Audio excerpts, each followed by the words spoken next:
7 news trekking tomorrow. देश की सीमाओं के बाहर भी बनती हैं खबरें।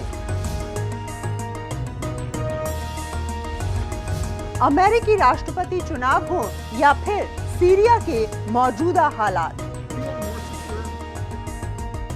हर अंतर्राष्ट्रीय खबर पर रहेगी हमारी पैनी नजर।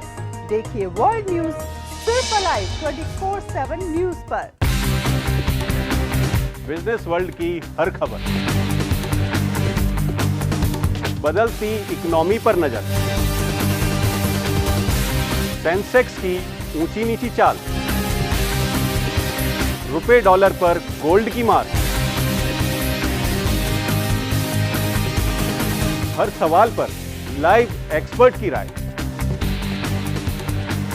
इनसाइड बिजनेस अलाइव 24/7 न्यूज पर।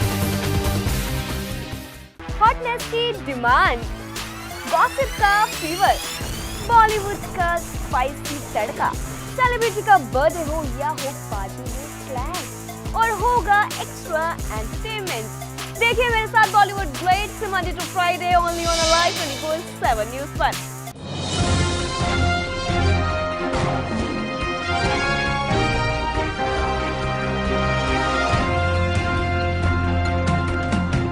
Alive 24/7 News, tracking tomorrow.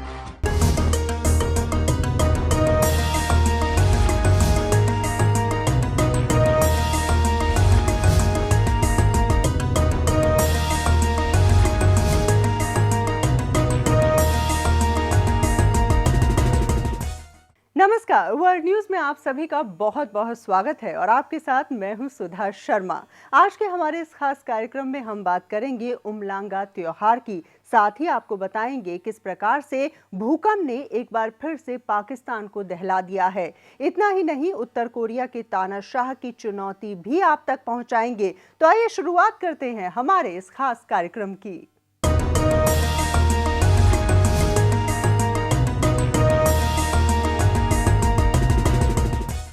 Brazil में सीनेट ने महाभियोग के बाद राष्ट्रपति रोसेफ को उनके पद से हटा दिया। उनके ऊपर बजट में हेराफेरी करने का आरोप लगाया गया है।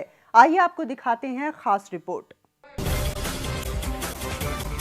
सीनेट में लगी स्क्रीन पर जैसे ही वोटिंग का फैसला आया, रोसेफ के विरोधी जश्न में डूब गए और राष्ट्रगान गाकर और ब्राजील का झंडा लहराकर अपनी खुशी का इजहार करने लगे। तो वहीं रोसेफ के समर्थकों में मायूसी छा गई। पूर्व राष्ट्रपति रोसेफ के खिलाफ चलाए जा रहे महाभियोग में सीनेट ने उनके खिलाफ वोटिंग की। इसी के साथ उन्हें राष्ट्रपति पद से हटा दिया गया। रोसेफ को 81 में से 61 सांसदों ने घोटाले का दोषी बताया और इसी के साथ उपराष्ट्रपति मिशेल टेमर को नया राष्ट्रपति चुन लिया गया। वो 2018 तक राष्ट्रपति पद पर बने रहेंगे। टेमर एक समय में सरकार के अहम गठबंधन भागीदार थे। अब उन पर तख्ता पलट करने का आरोप लगाया जा रहा है। रोसेफ पर 2014 में अवैध राजकीय कर्ज लेने का आरोप लगाया गया। माना ये जा रहा है कि उससे उस समय की समस्याएं तो खत्म हो गई, लेकिन लंबे समय की आर्थिक परेशानियां खड़ी हो गई। फिलहाल ब्राजील अब तक के सबसे खराब समय और आर्थिक मंदी की स्थिति में पहुंच चुका है। रोसेफ 1964 में सैन्य तानाशाही के खिलाफ वाम दल से जुड़ गईं और इसी दौरान वो 3 साल तक जेल में रहीं। फिर 1985 में लोकतंत्र की बहाली की गई। 2009 में वो ब्राजील की पहली महिला राष्ट्रपति बनी और 2014 में दोबारा से चुनी गईं। लेकिन अब नए चुने गए राष्ट्रपति के खिलाफ भी विरोध प्रदर्शन और रैलियों का दौर शुरू हो चुका है, जिससे ब्राजील में एक बार फिर से राजनीतिक संकट खड़ा हो गया। International desk alive 24/7 news. खबरों में आगे बढ़ते हुए चलिए अब बात करते हैं पाकिस्तान की। पाकिस्तान के स्वात और आसपास के क्षेत्रों में भूकंप के झटके महसूस किए गए। रिक्टर पैमाने पर इनकी तीव्रता 4.5 मापी गई है। सोमवार को पाकिस्तान का स्वात क्षेत्र भूकंप के झटकों से दहल उठा। रिक्टर स्केल पर भूकंप की तीव्रता 4.5 मापी गई है, जिसका केंद्र जमीन के 9 किलोमीटर अंदर था। इस भूकंप से बट्टाग्राम और मुजफ्फराबाद समेत कई इलाके प्रभावित हुए हैं, जिसके झटके महसूस होने के बाद लोग अपना घर छोड़कर सड़कों पर निकल आए। हालांकि भूकंप से जान माल की कोई हानि नहीं हुई, लेकिन स्थानीय मीडिया के मुताबिक एक स्कूल के करीब 57 बच्चे घायल हो गए हैं। खैबर पख्तूनवा के बट्टा ग्राम के एक स्कूल में भूकंप के बाद मची भगदड़ में 57 बच्चे घायल हो गए। घायलों को अस्पताल में भर्ती कराया गया है। गौरतलब है कि पिछले साल अक्टूबर में पाकिस्तान और अफगानिस्तान में आए 7.5 तीव्रता के भूकंप में करीब 400 लोगों की मौत हो गई थी। वहीं जनजीवन का भारी नुकसान हुआ था। International desk alive 24/7 news.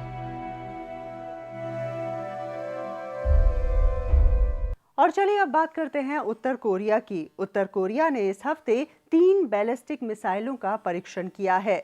विश्व के बड़े नेताओं की बैठक के बीच में उत्तर कोरिया के परीक्षण को दुनिया के लिए चुनौती माना जा रहा है।